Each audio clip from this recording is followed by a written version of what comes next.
Patuloy lang ito sa paglalakad papaikot sa kanilang kinaroroonan na tila ba pinaglalaroan lang nito sila Chris. Dahil sa pagiging kampante nito ay nagkaroon ng pagkakataon si Chris na sumugod sa nilalang na kanyang kalaban. Ilang minuto pa ang lumipas ay biglang nagsisisigaw na ang nilalang na yon dahil sa pagkakagat ng asong kidlat ni Maria. Di gaanong napansin ng nilalang ang aso, gawa ng malakidlat ang bilis nito. Matapos yan ay unti-unting lumilitaw ang katawan nito sa harapan ni Chris. Kahit magkubli ka pa sa hangin tanda, ay di pa rin kita sasantuhin. Wika ni Chris sa nilalang. Habang nagsasalita si Chris, ay laking gulat na lamang ng nilalang na nasa harapan na niya ito. Animoy maging si Chris ay nataglay na ang abilidad ng asong kidlat na siyang sandata ni Maria. Nang makita ng nilalang ang pagtaas ng mga kamay ni Chris, ay bigla itong umatras dahil sa nakaambang panganib para sa kanyang buhay. Pag-atras ng nilalang na yon ay siya namang paghawak ni Maria sa leeg nito. Kasabay ng paghawak ni Maria ay ang pagsugod ng asong kidlat na siyang humati sa katawan nito. Biglang natigilan si Chris sa kanyang ginagawa dahil sa labis na pagkamangha sa ginawa ng kanyang dimen-dimen. Chris, ang kidul na sandata ko ay sumusunod lamang sa kagustuhan ng iyong isipan. Kung nais mong lumikha ng pinsala sa iyong kalaban, ay hayaan mong ang kidul ang maging sibat ng iyong kapangyarihan. Sa pagtagal ng panahon, Chris, ay malalaman mo din ang totoo nitong kakayahan. Wika ni Maria. Dahil sa sinabing dimen-dimen ni Chris, ay doon niya napagtantong kulang pa ang kanyang pagsasanay sa dalawang ermitanyo. Nang makita ni Chris na patay na ang kanyang kalaban, ay pinili na lamang nitong bumalik na sa kanilang pamamahay. Dahil sa lalim ng gabi, ay hindi mapigilan ni Chris ang isipin ng kanyang inang nag-aalala para sa kanilang pagbabalik. Si Maria naman ang nagkarga sa ama ni Chris upang mas mapadali ang kanilang paglakad pauwi. Lumipas ang gabing yon at walang naging memorya ang ama ni Chris tungkol sa mga nangyari. Pinili na lang din ni Chris na manatiling gano'n ang sitwasyon upang kahit papaano'y hindi matakot ang kanyang ama sa kanilang paligid. Di rin kasi maipagkakaila ni Chris na meron pang mga labdog na pagala-gala sa kanilang lugar. Tay, huwag kayong masyadong magpapagabi ni inay sa ating tindahan ha. Kung maaari, iwasan niyo hong abutan ng 6:00 sa merkado. Mas mabuti nang nag-iingat, tay. Dahil marami ngayong naglilipa ng masasamang loob sa ating lugar. Wika ni Chris sa kanyang mga magulang. Huwag kang magalala, Chris. Di naman kami mapapano ng inay mo eh. Akong bahala. Sagot naman ng ama niya. Dahil sa sinabi ng kanyang ama, ay pinili na lamang niya na manahimik. Pag-alis ng mga ito sa kanilang bahay, ay siya namang pagtrabaho ni Chris ng mga gawain sa kanilang tahanan. Pinalabas niya si Maria at ang kidul nitong sandata upang meron siyang makakausap habang siya ay nag-iisa. Chris, nais mo ba kaming tumulong sa iyong gawain? Tanong ni Maria kay Chris. Huwag na, Maria. Hindi ito sakop ng inyong responsibilidad. Tsaka masyado na akong abuso kung pati ang mga gawain ito, ihaasa ko sa inyo. Pinalabas ko kayo kasi nais kong humingi ng kasagutan para sa aking mga katanungan. Sagot ni Chris. Ano ang iyong katanungan, Chris? Ang kidul ba na iyong sandata ay sakop ng kapangyarihang taglay ng aking dimen-dimen? Nagtatakang tanong nito. Oo naman, Chris. Ang bawat diwatang uunlad sa dimen-dimen ng isang ermitanyo ay magkakaroon ng isang makapangyarihang anyo o sandata. Nahuhulma ang abilidad ng isang dimen-dimen sa kalooban ng bawat tao. Ang sentro ng iyong kalooban ang siyang lumilikha ng sandatang maaaring gamitin ng iyong dimen-dimen. Ang kidul na aking sandata, Chris, ay isang alaga ng Diyos ng kidlat. Ipinagkaloob ito sa atin dahil sa nakita nito sa iyong kalooban ang kabutihan ng iyong puso. Sa bawat ermitanyong pinili ay meron itong tagagabay na bathala na siyang nagpapalakas sa ermitanyong pinili. Sagot naman ni Maria. Chris, sa pagiging ermitanyo mo, nahanap mo na ba ang sentro ng iyong puso? Dahil sa sinabi ni Maria, ay natigilan si Chris sa kanyang ginagawa. Kahit marami na siyang alam, ay naging palaisipan pa rin sa kanya ang sinabi ni Maria. Animoy natumbok nito ang isang kakulangan sa katauhan ni Chris. Nais niya mang malaman kung ano ang sentro ng kanyang puso, ay hindi niya ito nagagawa dahil sa wala siyang ideya kung paano sisimulan ang pagtutuklas sa sentro ng kanyang katauhan. Ang bawat tao ay merong iba't ibang karanasan na siyang humuhulma sa sentro ng kanilang puso. Ang pagtuklas sa sentro ng iyong puso, Chris, ay nag-uumpisa sa mga bagay na nais mong gawin. Dagdag pa ni Maria. Nais kong gawin? Nagtatakang sagot naman ni Chris. Oo, Chris. Yan ang unang hakbang upang mas lalo mong maintindihan ang rason kung bakit mo tinahak ang buhay na tinatamasa mo ngayong mga oras na ito. Sagot naman ni Maria. Matapos nilang mag-usap ay kasabay nito ang pagtapos ni Chris ng kanyang mga trabaho. Habang siya ay nakaupo sa labas ng kanilang bakuran, ay siya rin namang paglipad ng kanyang wisyo. Animoy ang kagustuhan ni Chris na malaman ay ang sentro ng kanyang puso na hindi maalis sa kanyang isipan. Pilit niyang iniintindi ang mga sinabi ni Maria upang kahit papaano'y magkaroon siya ng ideya sa pagpapaunlad ng kanyang sarili. Malakas ang kutob ni Chris na kapag nahanap niya ang sentro ng kanyang puso, ay ito ang magiging susi upang mas lalo pa siyang umunlad bilang ermitanyo. Lumipas pa ang mga linggo at merong napapabalitang kakaibang nangyayari sa kanilang baryo. Marami sa mga kababaryo ni Chris ang namamatay dahil sa bangungot. Animoy hindi na nagkataon ang mga pangyayaring yon sa kadahilanang sa bawat linggong lumilipas ay merong namamatay dahil sa bangungot. Chris, nabalita mo na ba yung nangyari kay Nanay Kusing mo? Tanong ng ama ni Chris. Ha? Bakit, tay? Gulat na sagot naman ng binatilyo. Kakauwi lang noon ng mga magulang ni Chris, kaya laking gulat na lamang niya nang lapitan siya nito upang kausapin tungkol sa nangyari sa kanyang ninang.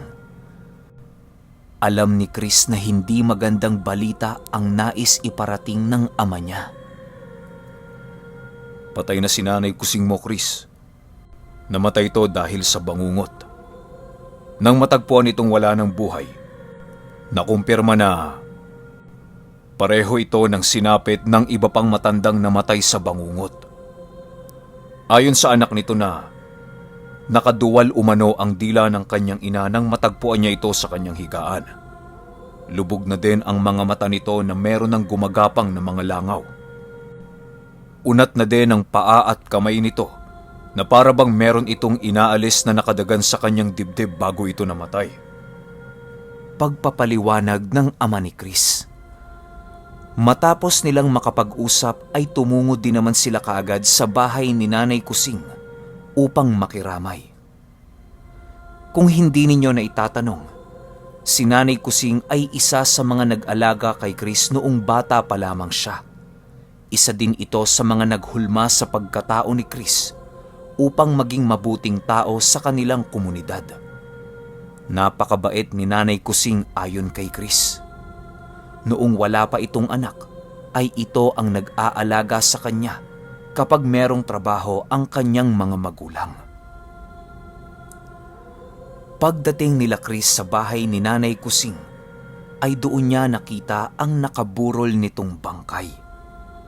Dali-dali silang lumapit sa kinaroroonan ng bangkay upang masilayan ito sa huling pagkakataon. Pagtingin dito ni Chris ay bigla siyang nagulat dahil sa kakaibang itsura ng bangkay ni Nanay Kusing. Animoy natutulog lang ito kung titingnan na siyang hindi normal sa katawan ng taong namaalam. Kahit alam ni Chris na merong nakabaon sa katawan ni Nanay Kusing, ay hinayaan na lamang niya ito upang mairespeto ang paghihinagpis ng mga mahal nito sa buhay. Dahil sa pangyayari kay Nanay Kusing, ay pinili ni Chris na magbantay sa lamayan upang maiwasan ang kung anumang nilalang na maaaring tumangay sa bangkay ni Nanay Kusing. Tay, palagi ho ako magbabantay sa lamay ni Nanay Kusing bilang pagtanaw na din ng utang na loob sa kanya at pagpapakita ng pagdadalamhati natin para sa kanyang pagkawala. Wika ni Chris sa kanyang ama.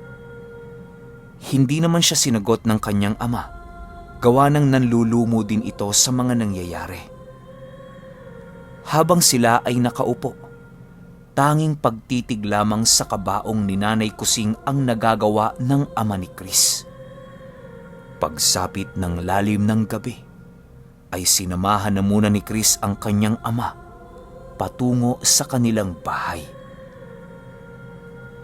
Pagdating nila sa kanilang tahanan, ay kumuha si Chris ng kanyang mga gamit upang maging maayos ang kanyang pagbabantay sa lamay. Agad din naman siyang umalis sa kanilang tahanan matapos niyang makapagligpit. Wala namang tumutol sa ginawa ni Chris dahil sa alam nila kung ano ang nagawa ni Nanay Kusing sa binatilyo. Pagbalik ni Chris sa lamayan, ay doon na siya nagsimulang magmasid sa paligid. Napakaraming nakikiramay noon kay Nanay Kusing ayon kay Chris. Lumipas ang unang araw ng lamay at wala namang nangyaring kakaiba. Alam ni Chris na hindi aatake ang mga balbal sa unang lamay ng patay, gawa ng nagmamasid pa lamang ang mga ito sa paligid.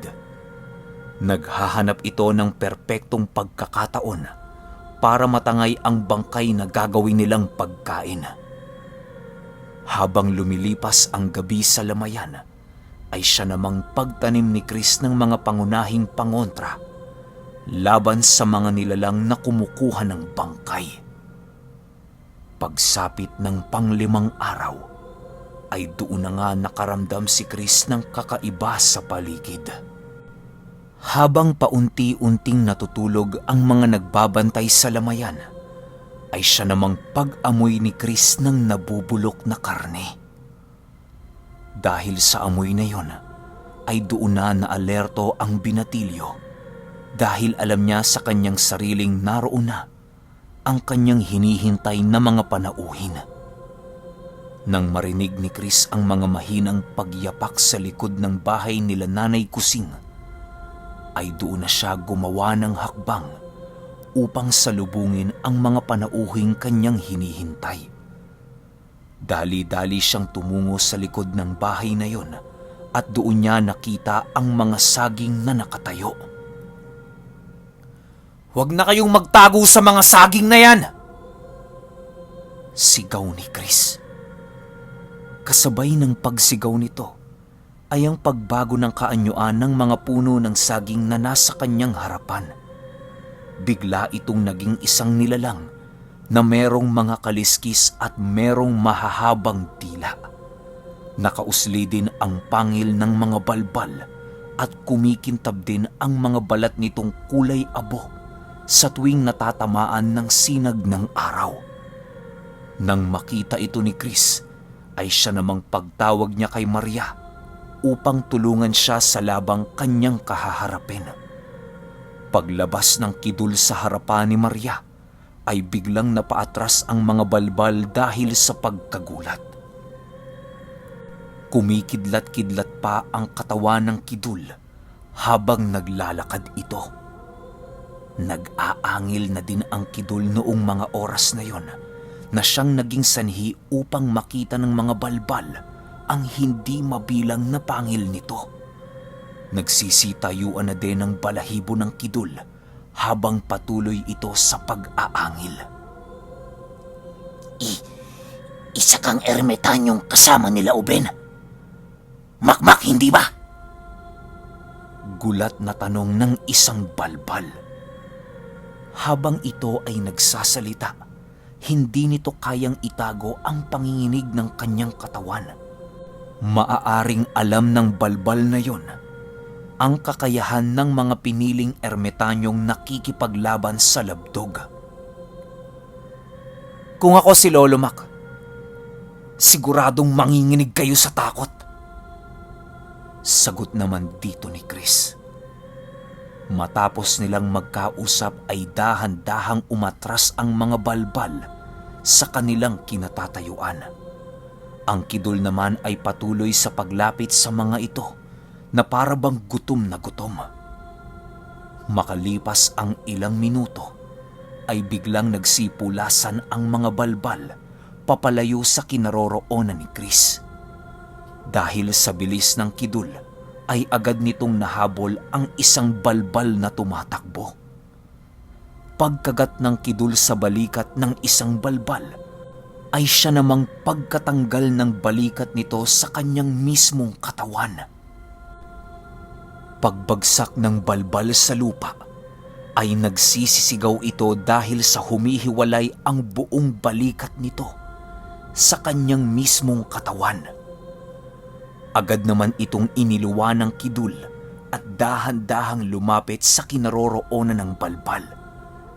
Si Maria naman at si Chris ay sinugod na rin ang iba pang balbal na nagsipulasan. Dahil sa bilis na taglay ni Maria, ay madali niya namang nahabol ang isang balbal na tumungo sa direksyon ng bahay ni Nanay Kusing.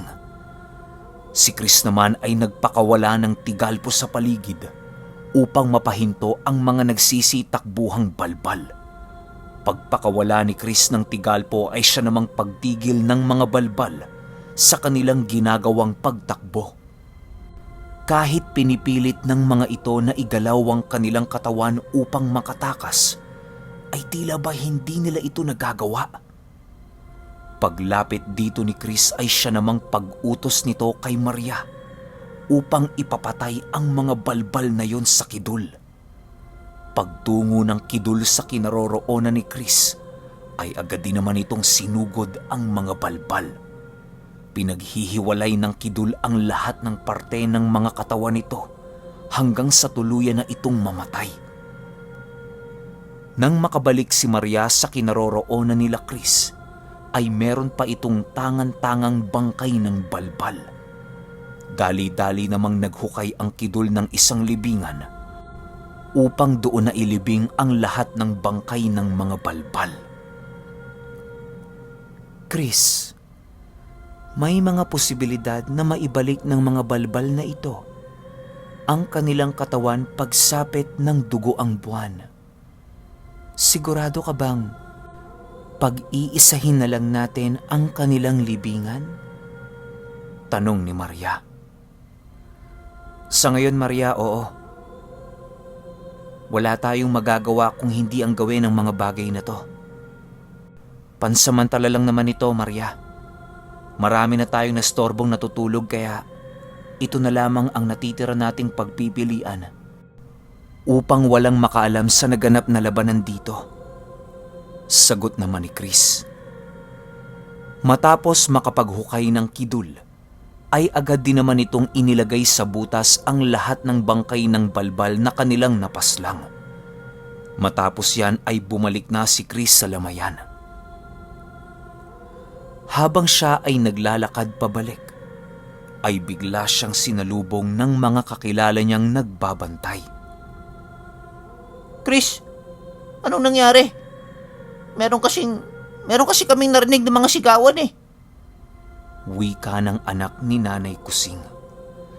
Ako yun, Lando. Meron lang ako sinundan na malaking ahas patungo sa talahiban.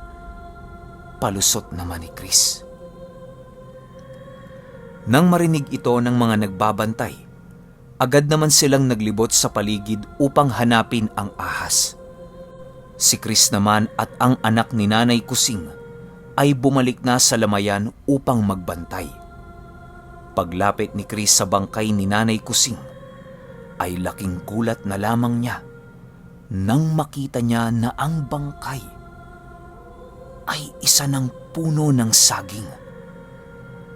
Alam ni Chris na hindi nakikita ng anak ni Nanay Kusing ang sabulag, kaya pinili niyang huwag magpahalata sa kanyang mga nalaman. Matapos itong makita ni Chris, ay pinili niyang magpaalam na muna sa anak ni Nanay Kusing upang hanapin ang nakuhang bangkay ng mga balbal. Lando, alis muna ako. Tinatawag kasi ako ng kalikasan eh. Hindi ko na mapigilan. Palusot ni Chris. Sige Chris, bilisan mo lang ha. Mamaya maghahanda na ako ng makakain natin. Sagot naman ni Lando. Matapos nilang magkausap, ay ang paghanap naman ni Chris sa mga bakas ng balbal. Nang mapansin niya ang mga yapak ng balbal sa putik, ay doon niya nakumpirmang doon dumaan ang iba pang balbal na daladala ang katawan ni Nanay Kusing. Ayon kay Chris, na ang pinuntahan nila noong mga oras na yon ay isang paanan ng bundok na kung saan merong masukal na daan. Kahit napakalalim pa ng gabi, ay hindi ito alintana ni Chris dahil sa kanyang pagnanais na makuhang muli ang bangkay ni Nanay Kusing.